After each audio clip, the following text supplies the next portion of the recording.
Bem, boa tarde a todas, todos. É um prazer grande estar aqui.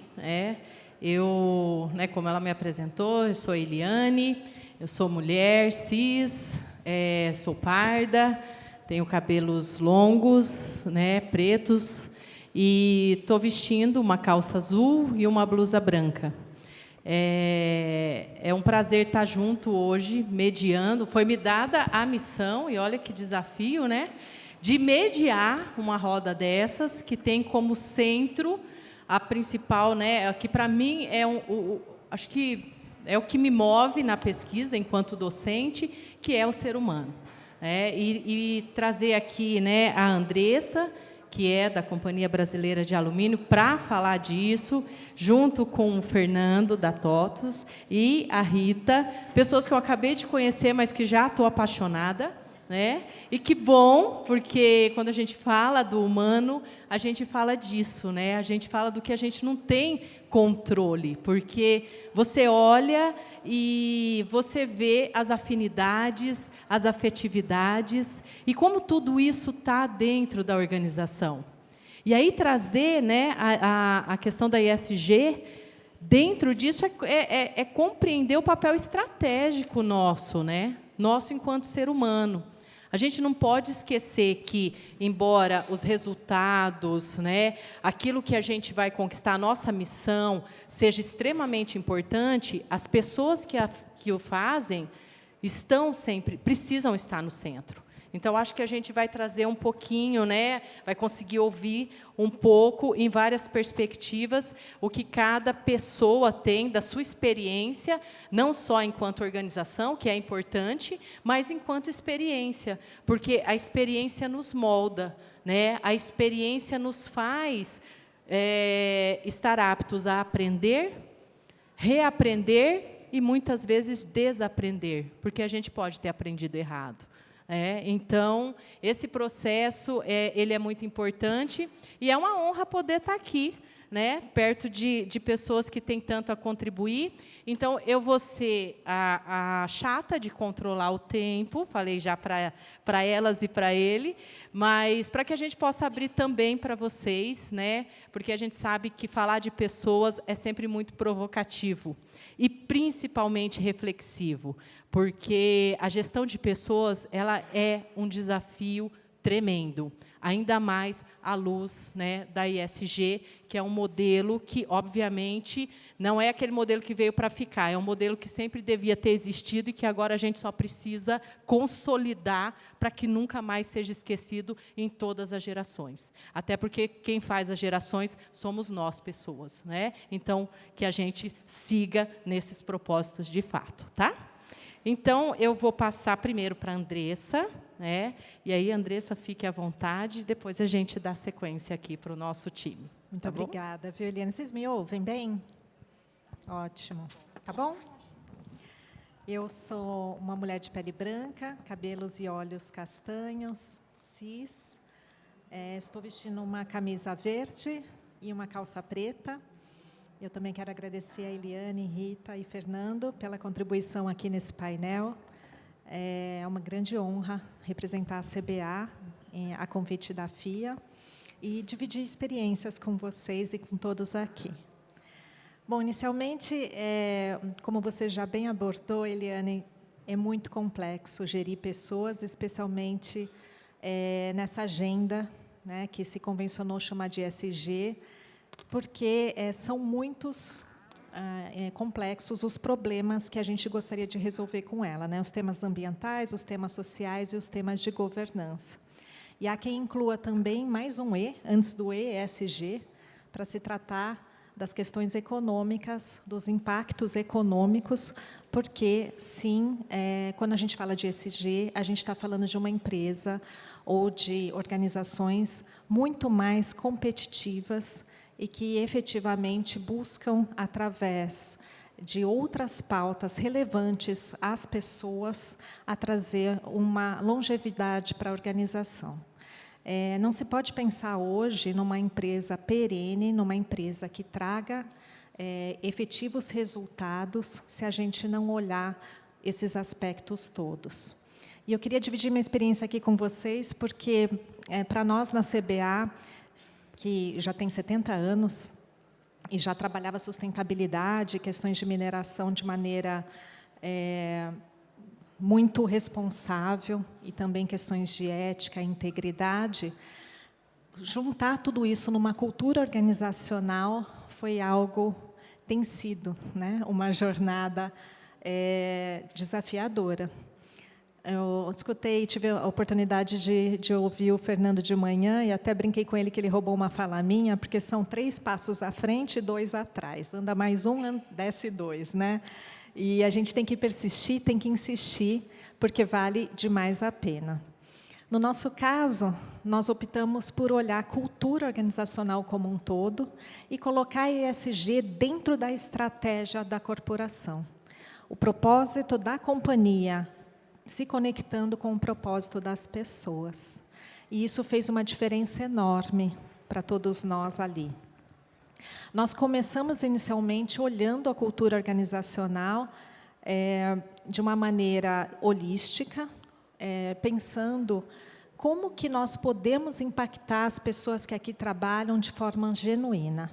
Então, nós tínhamos, como tantas outras empresas, né, uma estrutura bastante hierarquizada, masculina, é uma indústria de base, uma mineração, e nós passamos, então, a questionar todos esses modelos, esses padrões e desaprendê-los. E trazer com isso um engajamento grande da nossa população. E nesse contexto veio pandemia e veio a necessidade da gente se reinventar nessas pautas ambientais, sociais e de governança. E surgiu, então, a oportunidade de nós traçarmos a estratégia da nossa empresa, inserindo a estratégia, ou miscigenando, ou integrando, melhor dizendo, a estratégia de sustentabilidade de uma maneira conjunta. De maneira que hoje não se pensa o negócio sem ter uma responsabilidade sobre esses 3 aspectos de maneira bastante clara. E acho que um dos fatores que trouxe um sucesso grande, até para nos tornarmos uma referência em ESG, dentro do nosso segmento de negócio, foram 3, basicamente. Eu fiquei muito reflexiva, quando se olha para trás, fica um pouco mais fácil até de olhar, né? Mas quando se olha para frente, é que o desafio aparece de uma maneira mais pronta. O primeiro deles foi deixar muito claro para todos nós, e desenharmos juntos, em conjunto, não ser algo apenas da alta liderança, e sim compartilhado com toda a organização, do onde queremos chegar. A gente fala muito de estratégia 2030, nós também temos nossos objetivos de 2030, e nós desenhamos, então, qual é esse futuro desejado para a nossa empresa neste espaço de tempo. Era o ano de 2020, quando nós fizemos isso, e é legal olhar, agora em 2024, o quanto já se andou dentro destas 10 alavancas de valor que nós escolhemos para trabalhar. Só citando alguns exemplos para ficar um pouco mais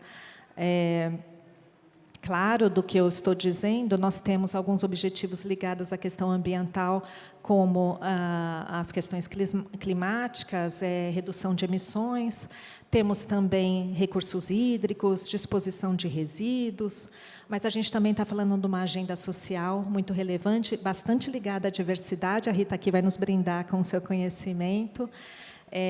Como eu disse, há muito que se andar nesse trabalho de gênero, da agenda LGBTQIA+, das pessoas com deficiência, dos nossos grupos de raça.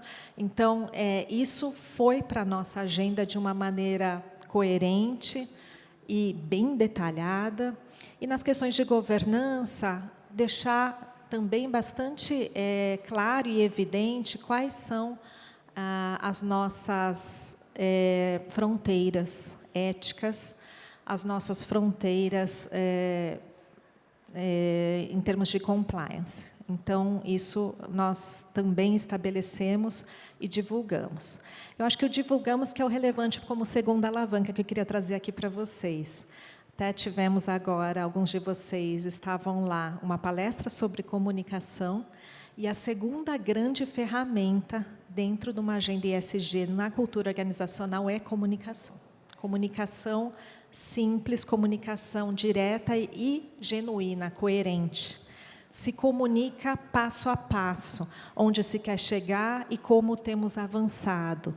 Acompanhamento de objetivos, KPIs, metas, deixar tudo isso muito claro, onde se acessa, onde se consegue fazer evolução e como eu, indivíduo, consigo também apoiar a organização nesse atingimento, para nós teve muita relevância. Metas estabelecidas com aspectos ESG. Nós temos a nossa remuneração variável ligada a estes aspectos. Então, existe um incentivo direto para que nós busquemos esse resultado. E o terceiro ponto, bom, só falando também de comunicação, acho que ele liga muito com governança, porque para a gente trazer na organização que todo mundo consiga trabalhar todos esses temas ao mesmo tempo, é preciso nós criarmos fóruns de discussão. Então, comitês de diversidade, comitê de conduta, grupos de afinidade, os próprios comitês de pessoas, de finanças e tudo mais, mecanismos para que as corporações consigam acompanhar suas metas. Nas empresas menores, isso também a gente percebe que é uma necessidade, criar reuniões para que se possa discutir os temas, e não simplesmente chegou no fim do ano e fala, puxa, não consegui atingir essa meta. Qual é o caminho a ser percorrido? Isso é muito relevante. E como terceira alavanca de valor, que também eu julgo que é bastante importante de mencionar, ESG é uma jornada coletiva, e é isso que é tão bonita, né?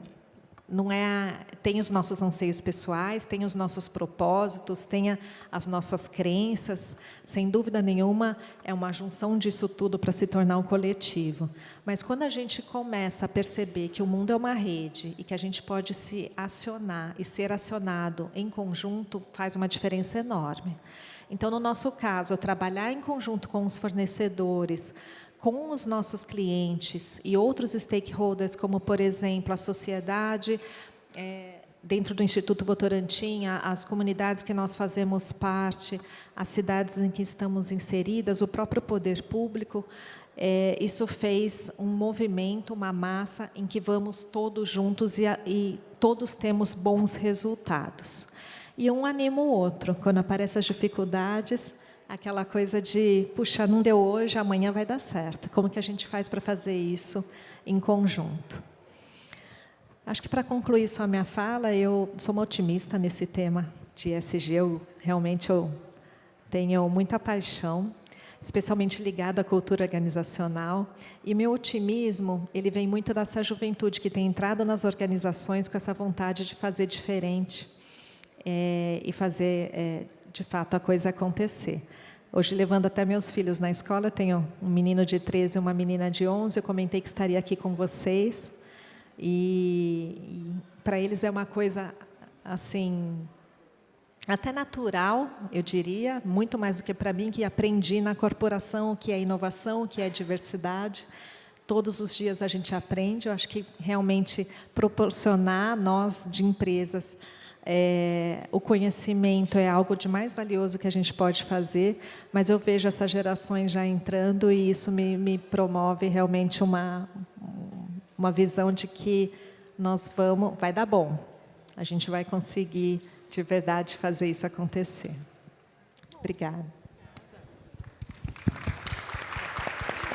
Muito obrigada, Andressa.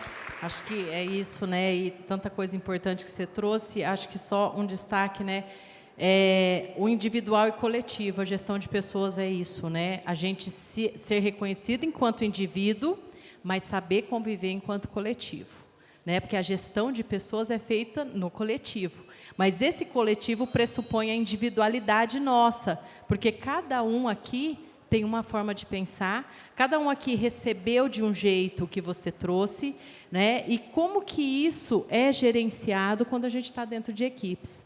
E falar de cultura organizacional, a gente sabe que tem muita coisa ainda, né, a mudar. A gente vê as questões dos papéis sociais, né, a própria CBA que está aí numa missão de trazer mais mulheres, né, porque é uma empresa de um segmento com mais homens. Então, os desafios vêm, e eu acredito muito nessa geração que começa a tomar mais consciência, muito por conta do modelo de ESG, né? Sem dúvida, é isso mesmo. Então, eu acho que isso, né, é bacana e nos impulsiona a pensar um pouquinho mais, né? Então, agora eu vou passar a palavra para o Fernando. Aquele reloginho ali, ele é rápido. Então, Fernando, com você. Obrigado, Eliane. Boa tarde para todos, boa tarde para todas. Realmente um privilégio poder debater o tema de gestão de pessoas e ESG aqui com essas mulheres tão empoderadas.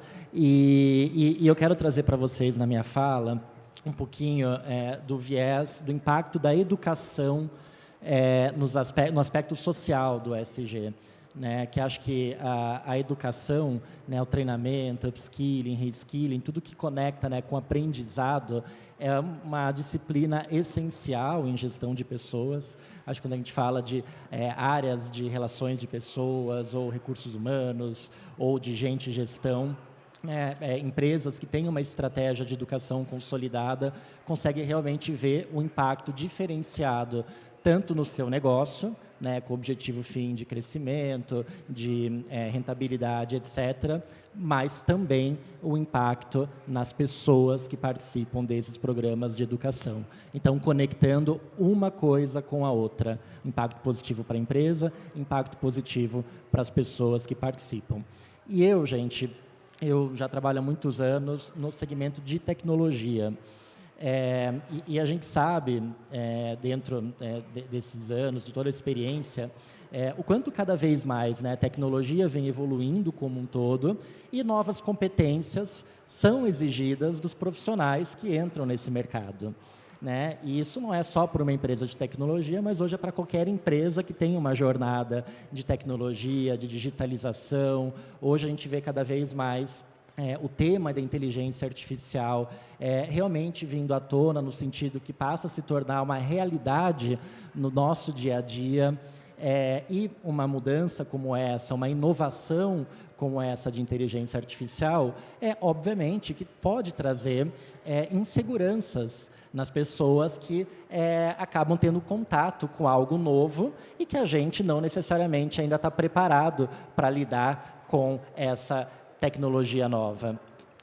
Eu faço, né, uma referência, né, quando a gente fala hoje de inteligência artificial, como, né, foi alguns anos atrás, né, quando os computadores pessoais entraram no mercado de trabalho e que exigiu dos profissionais que passassem a saber usufruir desse computador, né? Então, o curso de datilografia, que talvez era uma competência muito procurada, deixou de ser procurada e passou, né, as pessoas a precisar aprender a mexer num computador para fazer o seu trabalho. Ali já era um processo, obviamente, de muita insegurança e um novo aprendizado. Quando veio a internet, a mesma coisa, digitalização de processos, mobile, e agora com a inteligência artificial é isso.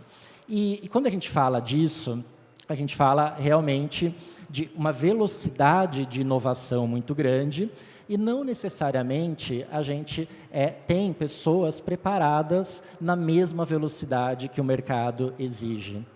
E isso, então, hoje, para qualquer empresa, né, que precisa desses profissionais para trabalhar, tem uma grande dificuldade de encontrar profissionais que já estejam prontos para exercer essas atividades, para ter essas novas competências e ter o conhecimento dessas novas tecnologias. Eu acho que a gente viu isso muito claro durante a pandemia, que é quando teve um boom muito grande de necessidade de pessoas para lidar com a digitalização de processos durante a pandemia. Mas, infelizmente, no pós-pandemia, a gente acabou tendo muitos movimentos de reestruturação nessas empresas e muitas layoffs, né, que foram movimentos de saída de pessoas. Mas a realidade, gente, é que a necessidade desse conhecimento específico, ela existe. e hoje tem estudos, né, inclusive de associação de empresas de tecnologia, que mostram que no Brasil a gente forma uma quantidade insuficiente de profissionais preparados para as skills de tecnologia do que a necessidade futura do mercado de trabalho. Então, gente, dentro desse contexto, qual que é a responsabilidade das empresas nisso? Né? Não é sentar e reclamar que não tem profissional, né, o governo não faz o seu papel, não, muito pelo contrário. As empresas elas têm que ser protagonistas em também treinar e desenvolver as pessoas para essa necessidade que elas têm. Então, essa é uma das formas como as empresas elas podem devolver, inclusive, para a sociedade, um pouco do impacto que elas geram. Né? Então, como que elas contratam pessoas e trazem pessoas que a empresa vai investir para que ele seja um profissional preparado para lidar com esses desafios e essas competências do futuro. Para isso, gente, eu acho que tem uma série de ferramentas à disposição, mas o mais importante, obviamente, é a empresa ter um interesse genuíno em investir nessas pessoas, investir nesses profissionais, olhando para um retorno de longo prazo, olhando para o futuro. E, por exemplo, a gente, lá na TOTVS, a gente já mantém há muitos anos um instituto de oportunidade social que forma jovens, são mais de 2.000 jovens por ano, em matérias de tecnologia. Então, são jovens que estão saindo do ensino médio ou ainda finalizando o último ano do ensino médio e que, infelizmente, não têm uma perspectiva muito clara de poder ir para uma faculdade, de poder entrar para o mercado de trabalho, por não ter, né, esse mínimo ali de competências. Então, a gente acaba tendo um curso de formação, que esses jovens eles se inscrevem de forma gratuita, e num semestre eles recebem tanto reforços escolares básicos, como aulas de português, matemática, lógica, mas também matérias específicas para essa pessoa estar preparada para entrar no mercado de trabalho, como conceitos de administração, também como, né, você está no ambiente corporativo, um pouco das relações profissionais e matérias de tecnologia. E depois desse semestre, esses jovens que estão em uma situação de vulnerabilidade social ou profissionais com deficiência também, essas pessoas elas estão preparadas, minimamente, para poder entrar em empresas, em vagas de aprendizes, assistentes, técnicas ou estagiárias. E a gente vê um impacto muito grande na vida dessas pessoas, porque quando ela consegue um emprego, que é um emprego de base, né, na carreira das empresas, a gente tem uma estatística que a gente acompanha, o quanto que essa renda que esse jovem, né, passa a trazer para a família, impacta na família. E a gente está falando de um aumento de renda, na média, de 60% na renda da família. Então, é um jovem que não tinha essa oportunidade, ele teve essa oportunidade e, através dela, começa a trilhar a sua carreira numa empresa. Agora, gente, é suficiente? A gente sabe que não é. A gente sabe que, uma vez esse jovem também entrando no mercado de trabalho, ele vai ter que continuar desenvolvendo uma série de competências para poder trilhar a sua carreira, para poder se desenvolver, para poder crescer e para poder ter realmente a mesma oportunidade que qualquer outro, né, profissional. Então, aqui a gente está falando também de talvez alguns outros programas que realmente a empresa vai ter intenção de investir, de aceleração de carreira desses jovens profissionais. E é o que eu também já fiz em muitos momentos da minha carreira, que hoje a gente faz na TOTVS. Tem um programa, por exemplo, chamado StarTech, que esses jovens eles entram em cursos adicionais de formação com empresas de educação, grandes instituições de ensino, para poder acelerar ainda mais esse conhecimento e ele poder concorrer com o maior nível de paridade possível, que a gente sabe, né, que temos muitos desafios, né, de diversidade, mas a gente quer colocar esse jovem para concorrer e para poder crescer nessa carreira de uma forma mais acelerada do que se ele não tivesse essa oportunidade. Então, aqui, gente, a gente está falando de ser realmente algo intencional.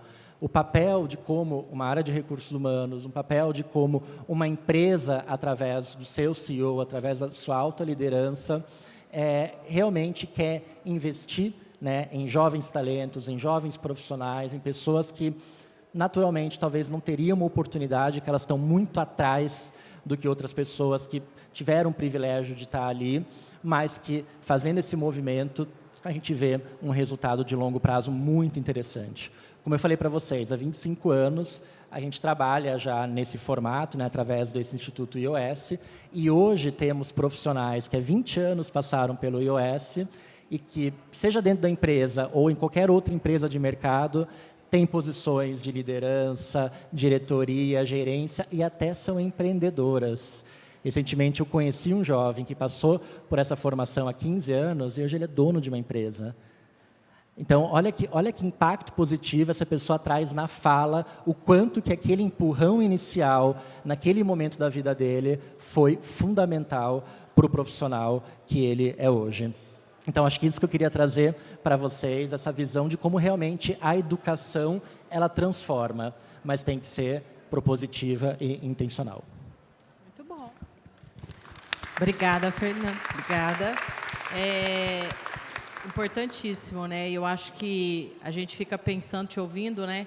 A gestão de pessoas dentro das organizações, como que elas vão lidar com o diverso se não chegar, né? Então, tem que chegar. E aí a gente ouve muitas, né? Às vezes as empresas, mas não chega, a gente tem vagas, mas não chegam as pessoas. Por quê? Porque, obviamente, tá na universidade, por exemplo, né, universidade pública. A USP hoje ela tem já, né, mais de 50% de alunos que estão vindo da escola pública. Inclusive, a gente fez uma pesquisa aqui em Piracicaba com 3.500, né, eu conduzi uma pesquisa antes da pandemia, porque eu acho que depois da pandemia muita coisa mudou. Mas nós fizemos uma pesquisa com alunos de escola pública do ensino médio, para entender um pouco a expectativa em relação à carreira, mas não o que eu quero ser. A carreira, assim, ó, eu terminei o ensino médio, eu vou para onde? 3.500 jovens, apenas 10%, 350, viam a universidade como uma possibilidade. 10%. Né? Eu espero que agora a gente tenha mudado um pouco esses números, mas eu acho que mostra um pouquinho essa dimensão. Né? Porque para chegar e ter acesso a esses relatos que você trouxe, que nos emocionam, eles precisam chegar. Né? E a gente sabe que essa história começa desde uma mudança de cultura na compreensão do que é oferecido a meninos e a meninas e também da nossa educação básica, né? Então, muito bom. E aí vocês veem, né, pessoal? A empresa tem os desafios dela, mas antes disso tem desafios para chegar lá a fazer essa gestão de fato, né? Obrigada, tá bom? Então, agora eu vou passar a palavra para a Rita. Fica à vontade, porque aquele reloginho ali é muito traiçoeiro. E eu já não quero estou de olho nele. De vocês. Bom, primeiro, boa tarde a todos e todas. É um prazer, uma honra estar aqui, através desse convite da FIA. Meu nome é Rita Oliveira, eu sou uma mulher negra, de pele escura, de pele preta. Hoje eu estou usando tranças no cabelo, na altura dos ombros, um óculos de armação verde, uma blusa bege, uma camisa bege e uma calça vermelha. Eu quero falar também um pouco da minha experiência na Coca-Cola e trazendo muito do que os nossos colegas, tanto a Andressa quanto o Fernando, falaram. Né? Tem dois aspectos que eles trouxeram que são super importantes dentro dessa agenda de ESG, com um olhar para a diversidade e inclusão. Né? O primeiro é a cultura organizacional.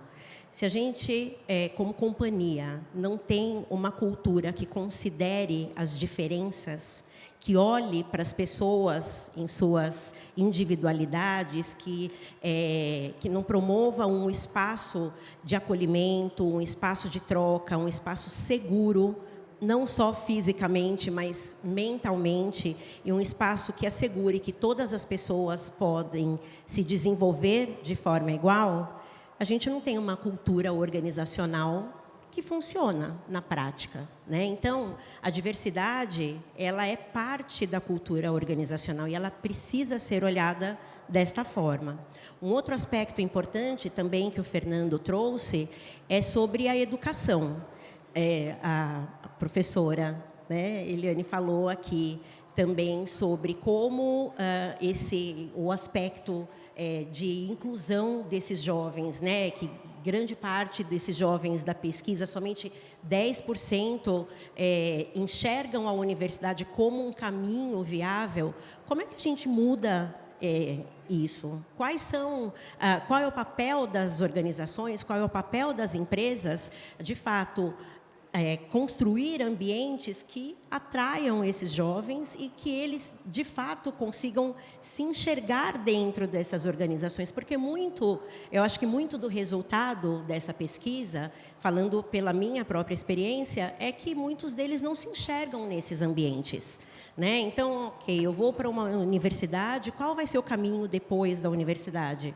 É um caminho dentro de uma organização, é um caminho no poder público, no Estado, mas o quanto eu vejo ou eu me enxergo nesses espaços com reais possibilidades de desenvolvimento, de crescimento, de chegar onde eu desejo chegar.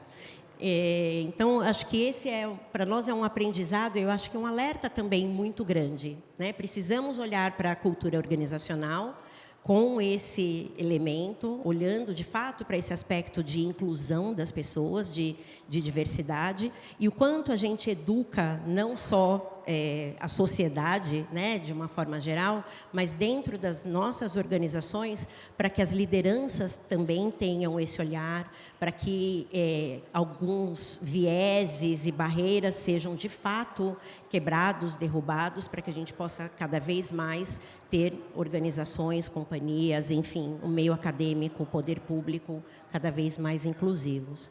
A gente está falando aqui de agenda ESG e tem, acho que, algumas conexões que são fundamentais quando a gente fala, né, sobre esse ponto. Especificamente sobre diversidade e inclusão, que acho que, um dos grandes pilares, né, da agenda social do ESG, o quanto essa estratégia olha para as diversidades, olha para esses grupos que a gente costuma chamar de grupos minorizados, né, mas que, na verdade, são grupos subrepresentados na sociedade, nos lugares de tomada de decisão, nos espaços de poder, o quanto, de fato, essa estratégia olha para incluir essas pessoas.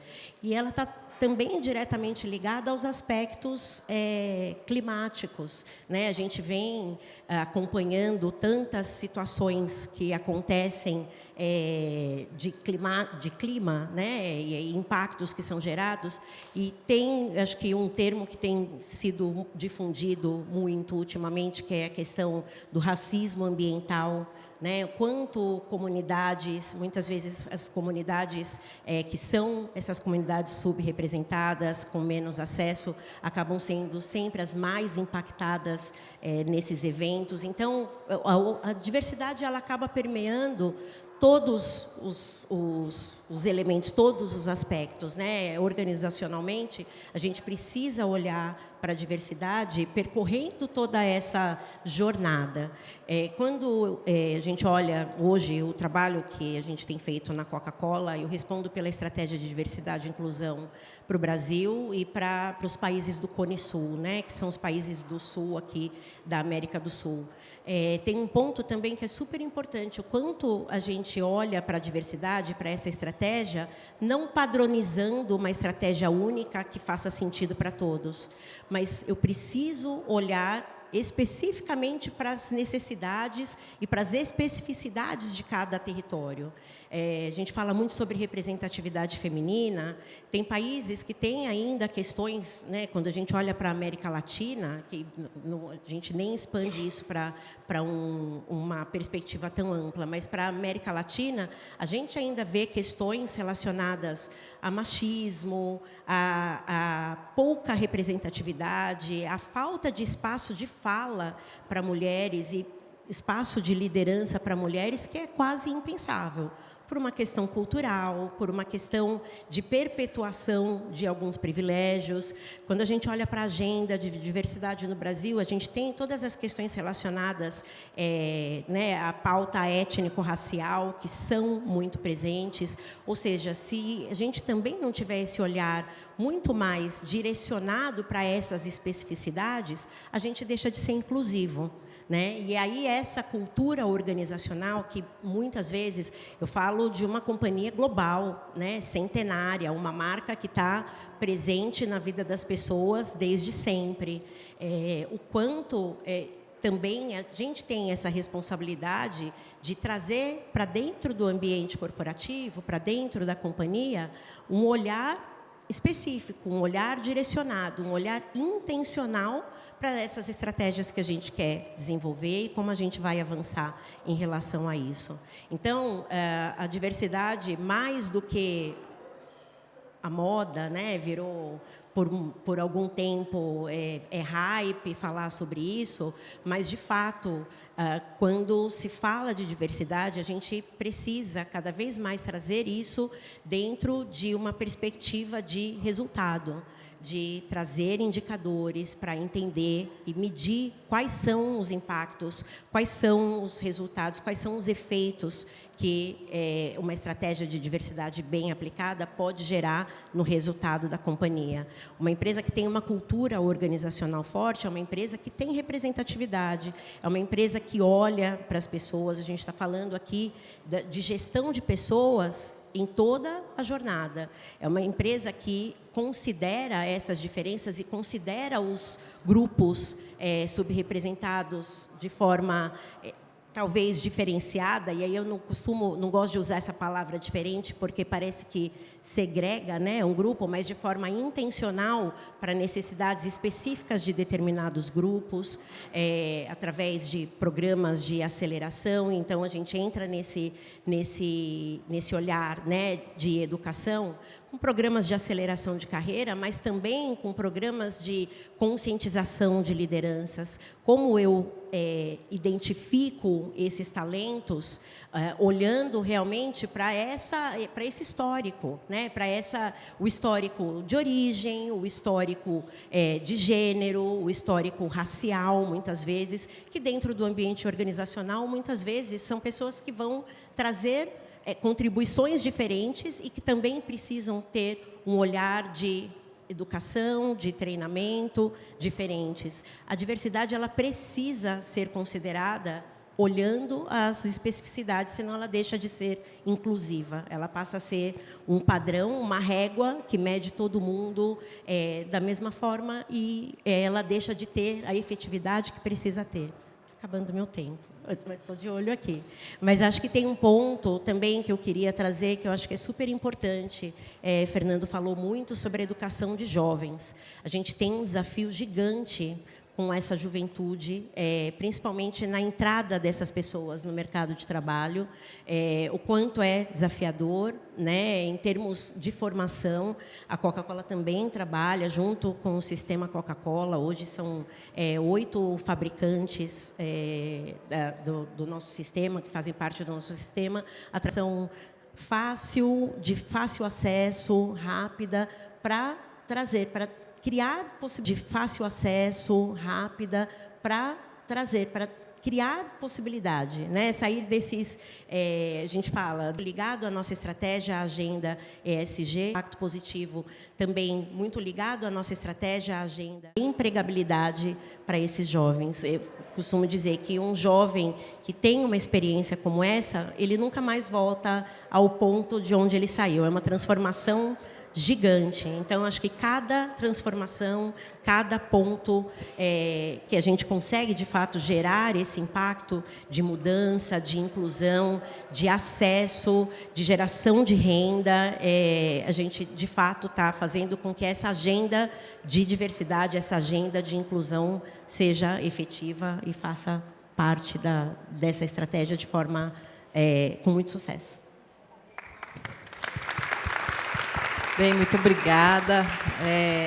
A Rita vai falando, eu trabalho muito com a gestão da diversidade, né? Estou vendo o relógio ali, mas acho que só pontuar, né? A gestão da diversidade só existe porque tem gestão de pessoas, né, pessoal? Acho que é gestão de gente diversa, né? Acho que poderiam juntar tudo, porque é exatamente isso, né? É reconhecer que quando nós falamos de mulheres, Quando falamos de mulheres, estamos falando de quais mulheres? Mulheres brancas, mulheres negras, pardas, né? Mulheres indígenas, mulheres com necessidades específicas, mulheres trans, mulheres lésbicas, porque daí a gente fala da orientação. Olha, dentro de mulheres. Então, a gente não pode padronizar o ser humano, achar que quando a gente está falando de gente, é de um tipo de gente. A gente está falando, e assim para todas as outras, né? E claro, né, pensando aí as etnias. E, de fato, nós fizemos uma pesquisa recente, onde a questão era entender isso. A gestão da diversidade, ela impacta na cultura organizacional? Quanto mais nós fazemos políticas e práticas dentro da empresa, a gente vai observar a mudança na cultura? O modelo que nós estudamos, a minha aluna, principalmente do mestrado, chegou ao resultado de que há um impacto de 57%. Então, vale a pena. O impacto de 57% é um resultado muito importante. Porque, mas 50%... Gente, é você falar, você trazer e acho que reconhecer as individualidades. Porque a gente tem um movimento de resistência muito grande. Então, quando eu chego... mas agora vai falar desse tema? Sim, nós vamos falar desse tema, não porque ele é moda, e é lamentável dizer que é moda, Desde quando falar de nós é moda, Nós existimos desde sempre. Então, não é moda, é necessidade. É que no nosso país, nós começamos, e aí eu acho que é um ponto frágil, que aí nós da academia vamos ter que resolver para ajudar as organizações, que é fundamentar a teoria que envolve e faz a gestão da diversidade e da inclusão. A gente carece de teoria, porque ela não vem só da área de negócios. A gente precisa entender como está a sociologia olhando para isso, como está a antropologia olhando para isso, porque nós somos seres que englobam o todo, social, filosófico, racional. Então, não é da área de negócio... E aí, na área de negócio, a gente teve as práticas para poder incluir. Por que agora a gente tem uma dificuldade do se sentir, do pertencer? E não é, lá vem mais um discurso. Não, o pertencer é eu chegar aqui e falar, estão me ouvindo de fato. Não estou aqui para o cumprimento dos números. E eu sei que tem algumas pessoas aqui que a gente sabe que a área privada é muito diferente da área pública. E são seres humanos da mesma forma. Eu sei porque hoje a gente está numa função na gestão pública. E trabalhar com pessoas na gestão pública são outros mecanismos muito mais difíceis em alguns aspectos, que na privada talvez não tenha, e que daí na pública algumas outras coisas sejam mais resolvidas que nas organizações privadas não sejam. Mas vocês estão entendendo, o quanto de elemento a gente tem para poder discutir. Então, é importante que a gente abra a nossa visão para os vários elementos que perpassam essa discussão de gestão de pessoas. Porque, obviamente, padronizar é mais fácil de cuidar. Individualizar traz mais desafio, mais tempo, e eu preciso de resultado. A gente não está falando do não resultado, mas a gente está dizendo que os resultados são alcançados de forma diferente, porque cada um tem uma forma de entregar. E trazer essa ideia é reconhecer que cada um, obviamente, vai chegar de um jeito. A gente querer aqueles que vão chegar tudo igualzinho é negar a existência de um diverso tão rico e tão importante. E que pode contribuir tanto. Então, exatamente esse é o processo. É mais fácil eu pegar alguém aqui que é parecido comigo, que tem uma formação parecida com a minha, que tem uma história de vida parecida com a minha, e aí eu crio aqui um grupo onde eu vou transitar de forma muito tranquila, porque eu sei o que cada um está pensando, só que quando surge um desafio diferente, eu quero fazer algo diferente, o quanto esse grupo está, de fato, preparado para trazer contribuições diferentes, uma vez que todos eles têm uma experiência muito parecida, muito similar.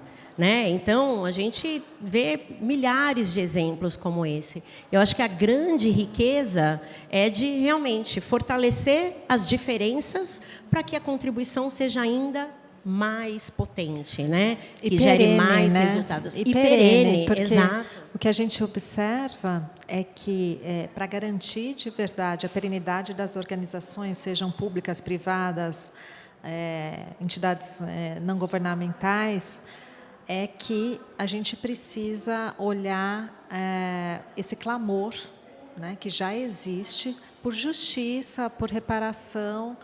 E mais do que isso, a competitividade vai depender de pessoas diversas estando em vários e na estrutura de poder de diversos lugares. Então, se não houver, tem algum insucesso em breve acontecendo. Se não é porque é o certo a se fazer, é porque de verdade a gente não vai a lugar nenhum como organização, se a gente não olhar para essa nova realidade. E aí, só conectando um pouco do que os dois disseram, eu acho que tudo através da educação tem solução. Então, dentro das organizações, se a gente começa a estudar capacitismo, machismo, questões que são de racismo estrutural, e a gente consegue trazer uma consciência ampliada para esses temas, passa a sair aquelas questões que são ataques puros e simples, nossos vieses inconscientes falando cada vez mais alto, para um entendimento comum de como a gente pode crescer todos e todas juntos. Então, a educação também dentro das empresas ela é ultra relevante. O que eu gostaria de adicionar é que eu acho que um dos grandes desafios de gestão de pessoas é realmente a gente conseguir fazer essa roda girar para que a gente tenha a maior diversidade possível e representatividade nos cargos de liderança, nas posições de referência, para que quem está entrando na nossa organização, quem está entrando naquela comunidade, ela olhe para cima e tenha pessoas de referência que ela se conecte. Isso é muito importante, isso é muito poderoso, gente, porque essa pessoa que está chegando agora no mercado de trabalho, ela vai poder falar, putz, é possível. Olha a referência. E há muitos anos atrás, a gente tinha pouquíssima representatividade. A gente ainda tem pouca representatividade quando a gente olha qualquer indicador de qualquer pesquisa de empresas privadas, empresas públicas. Eu falo como homem gay que eu nunca tive uma referência, né, ao longo da minha carreira de outros homens gays que tivessem situações de poder. E hoje, como eu estou num cargo de liderança na empresa, a gente tem um grupo de afinidade LGBT, hoje eu sou embaixador desse grupo, e eu faço conversas de carreiras com essas pessoas para dar até uma mentoria direcionada de como que elas podem trabalhar, como elas podem se desenvolver, porque sim, é possível você estar onde eu estou, e gera essa referência. Então, acho que isso é muito poderoso, isso é o impacto real que a gente gera na vida das pessoas. Muito bom, excelente. Bem, então, acho que agora a gente abre, né? Se tiver tem uma questão dele lá no fundo, e aí a gente faz a inscrição, aí você diz se é de todos, se é de um. Se for de todos, bem breve. Tempo restante. Oi, boa tarde a todos. Primeiramente, eu agradeço aí todos, né, a fala de vocês, todos da mesa. Então, me ocorreu uma questão agora para você, que é representante da Coca-Cola, né? Eu penso assim, né? Meio ambiente tem tudo a ver com saúde, né? Em várias questões, várias relações, né? Aí me veio essa questão, por exemplo, de vocês na Coca-Cola trabalharam com um produto, né? Ou seja, o produto de vocês é um produto que, de certa forma, vamos dizer assim, sofre um questionamento em questão ao benefício da saúde, né, das pessoas. Então, eu queria saber se vocês têm algum problema, como que vocês lidam com essa questão, se por acaso isso impacta vocês de alguma forma mesmo. Sim, essa é sempre uma pergunta que surge, né? E a Coca-Cola ela vem todos os anos ampliando o portfólio de produtos, né? Trazendo opções diversas para o consumidor. A gente sabe que alguns produtos, de fato, têm, enfim, a base, né? Adição de açúcar, etc. Mas cada vez mais a companhia vem olhando para outras categorias para além de refrigerantes, águas, sucos, enfim, e em versões diferentes também, com açúcares reduzidos, opções que sejam consideradas mais saudáveis. E, para além disso, a companhia também tem uma super preocupação e um investimento gigante em como fazer a gestão de resíduos, o quanto a companhia investe no desenvolvimento das comunidades através de uma série de programas de impacto social. Por exemplo, a gente tem um programa que se chama Coca-Cola Dá um Gás no Seu Negócio, que é voltado para o empreendedorismo feminino em comunidades por todo o Brasil, para, de fato, gerar empoderamento econômico para essas pessoas, toda a parte de gestão hídrica, né? Gestão de recursos hídricos também, que é super importante, toda essa preocupação através do Instituto Coca-Cola Brasil também, na formação e capacitação de jovens. Então, existe, de fato, para além da preocupação, né, em oferecer cada vez mais produtos que atendam às diversas necessidades do consumidor, diferentes, né, em todo o nosso portfólio, existe também uma preocupação que está muito ligada a essa agenda, justamente para que a gente consiga dar um retorno para a sociedade através de tudo que a companhia constrói e investir tanto em impacto social, em diversidade, em gestão de resíduos, em gestão de recursos. Alô, está me ouvindo? Ou então, dá para ouvir. Meu nome é Vanessa, eu sou jornalista, trabalho com Vanessa, comunicação... mais próximo só um pouquinho. Alô, agora sim. Dá. Sou jornalista, trabalho com comunicação corporativa e memória empresarial. E aí, ouvindo vocês falarem, quando vocês falam de intencionalidade na gestão das pessoas, tanto na parte de educação, né, queria entender como é que vocês estruturam essa intenção. Vocês fazem pesquisa para ouvir a comunidade do entorno, para decidir aquele projeto que realmente tem a ver com a demanda que a sociedade está tendo, né? Porque, às vezes, eu vejo que algumas empresas fazem alguns projetos, mas que não necessariamente eles estão conversando com o que realmente é necessário, né? Então, se vocês fazem pesquisa, se vocês vão escutar a comunidade, como que essa intenção é construída? Por exemplo, na parte de educação de jovens, é uma pergunta. E a outra é como que vocês têm feito, se vocês podem dar exemplos, para conseguir não colocar as pessoas numa caixinha, né? Porque a gente está falando assim, a diversidade ela não pode ser padronizada. Então, na hora de um treinamento que tem tanta interseccionalidade, né? Tem a mulher que é negra e que, às vezes, é da comunidade LGBTQI. Então, como que vocês fazem para, dentro da empresa, capacitar e acolher tantas diferenças? Porque, realmente, o mais fácil é você colocar todo mundo ali no mesmo grupo, porque é mais rápido, às vezes é mais barato. E a agenda ESG não é tão rápida quanto o mercado exige das empresas, né, de balanço. Então, são duas perguntas aí. Eu tenho, então, uma parte da resposta aqui. Vanessa, super pertinente a sua pergunta, porque esse olhar da interseccionalidade, eu acho que ela é a base para uma estratégia bem executada de diversidade e inclusão. O primeiro passo dentro da Coca-Cola foi fazer um censo para identificar como está formada a nossa população interna. Quem são essas pessoas, né? Qual a representatividade que a gente tem de cada um desses grupos chamados subrepresentados. O quanto eu tenho dentro do todo de pessoas que se autodeclaram negras, quantas são mulheres, quantas fazem parte da comunidade LGBTQIA+, quantas são pessoas com deficiência, quais são os cruzamentos, as intersecções que eu tenho dentro destes grupos e como elas estão distribuídas dentro da minha pirâmide hierárquica, né? O quanto eu tenho de representatividade de cada um desses grupos dentro da minha estrutura, né? Na base, em posições intermediárias, em posições de liderança. E quando a gente fala dessa intencionalidade na educação, na formação, esses programas eles são customizados para atender demandas específicas desses grupos. A gente tem o que na Coca a gente chama de redes de inclusão, que são os grupos de afinidade.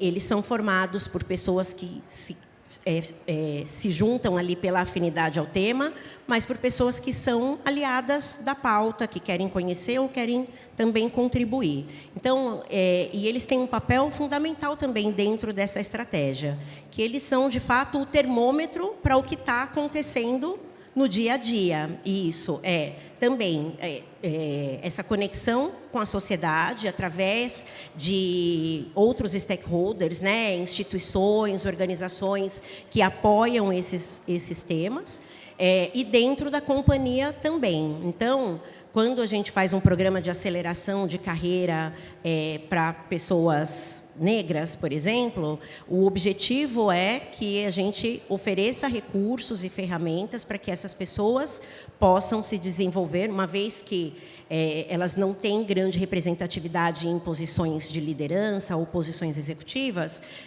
que elas possam ter recursos oferecidos pela companhia para que elas se desenvolvam e possam atingir esses patamares.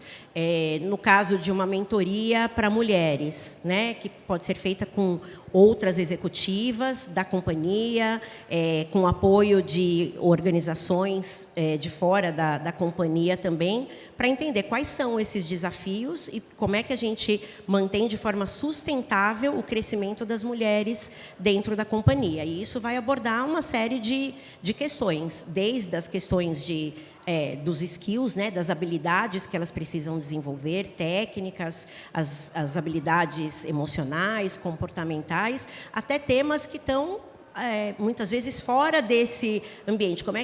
Como lidar com as questões da parentalidade dentro do ambiente corporativo, né?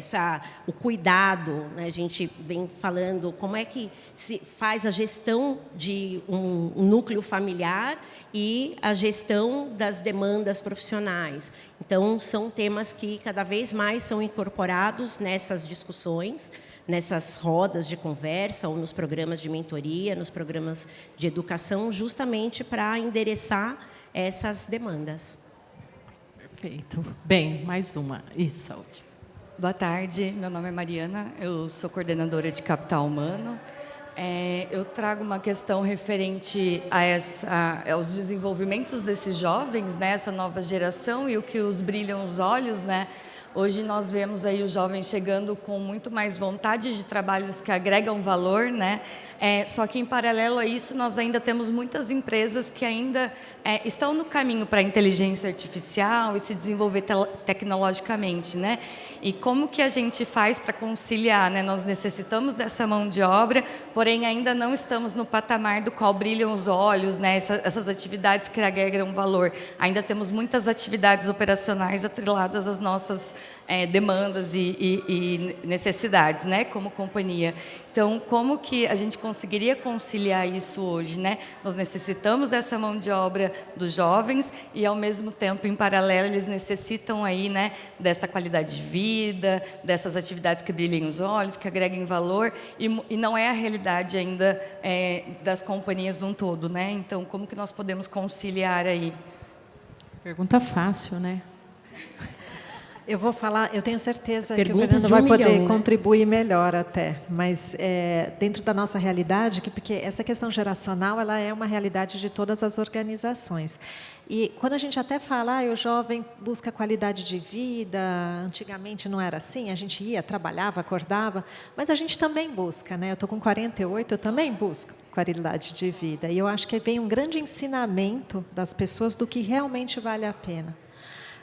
O que é importante, o que é sagrado, o que a gente precisa preservar a todo custo. Será que não sobrou nada do que nós aprendemos em relação a isso na pandemia?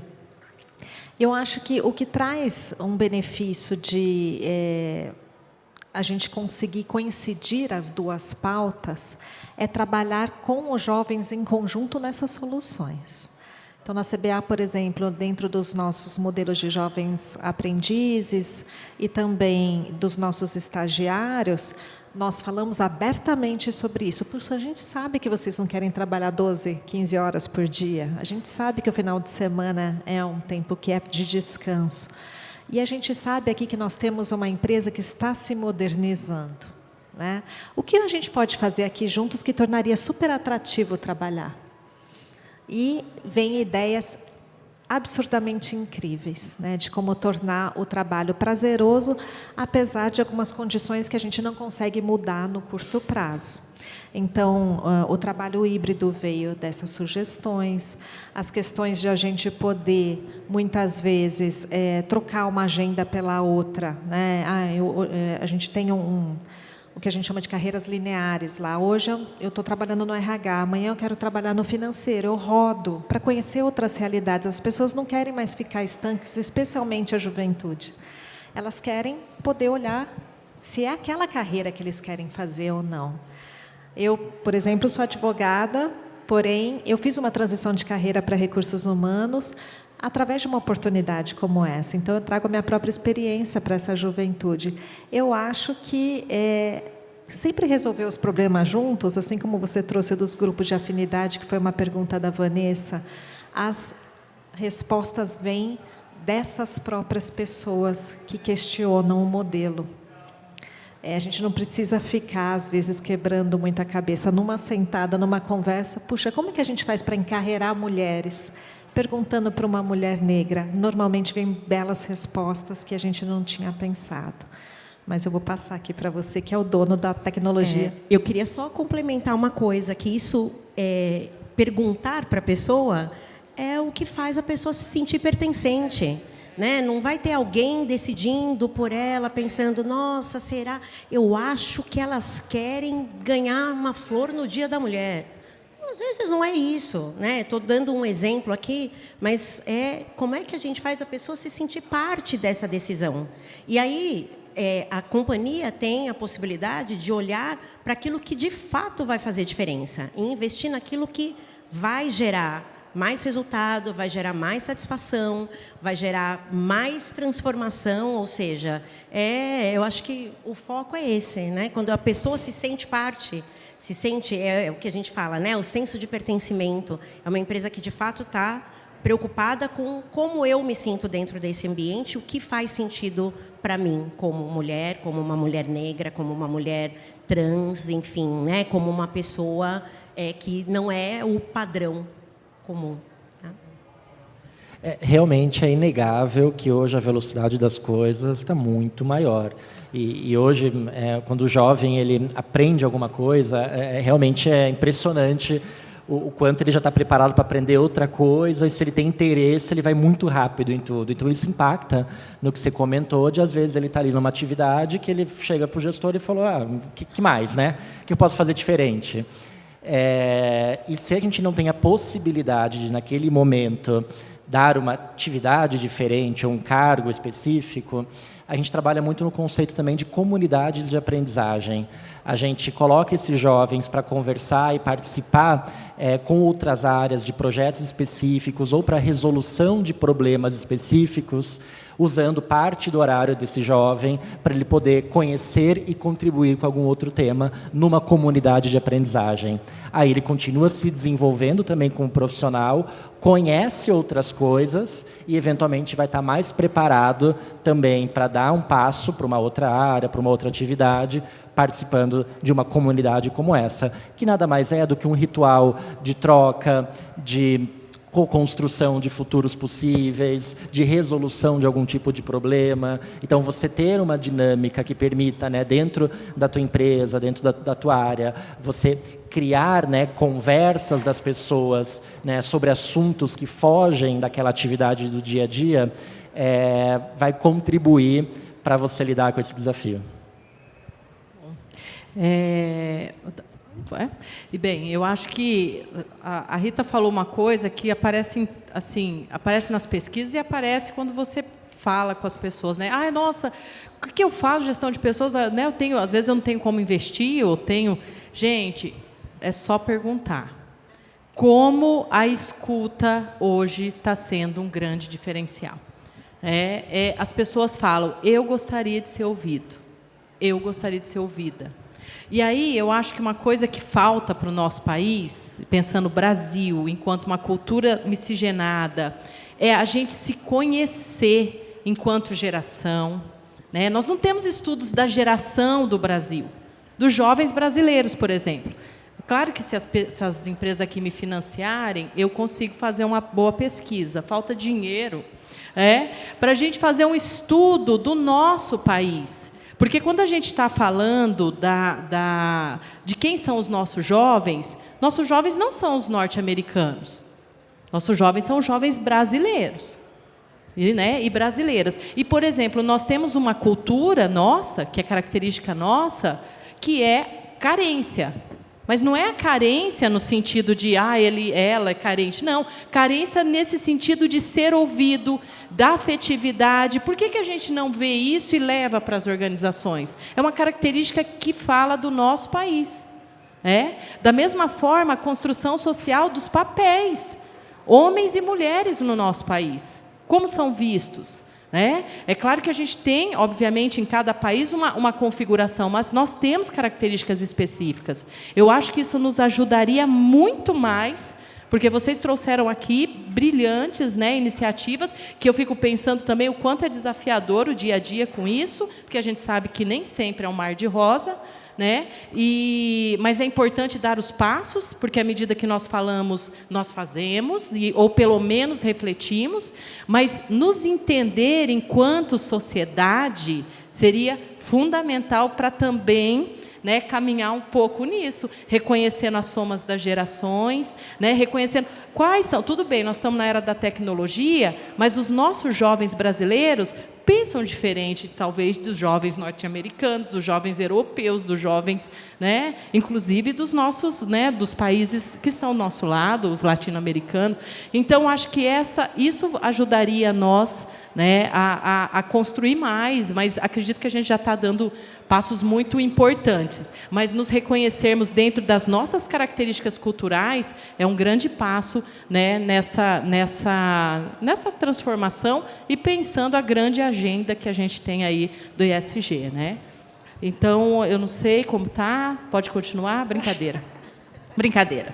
Muito bom, gente? Eu espero que vocês tenham gostado. Ela que vai fazer a finalização ali, mas eu acho que é sempre importante espaços como esse para a gente sair, não só refletindo, mas aplicando, porque a gente tem bastante coisa para poder fazer. E nós aqui, vou falar agora enquanto docente, pesquisadora, nós aqui do lado da academia, que não é teoria, só teoria, porque a teoria e a prática, gente, descolada, não vai existir. A gente precisa de argumento, a gente precisa de números, a gente precisa de dados. Então, essa parceria, universidade e empresa e organização, ela é vital para essa construção de práticas, de fato, sustentáveis e que vão alicerçar aí esses 3 eixos principais do ESG.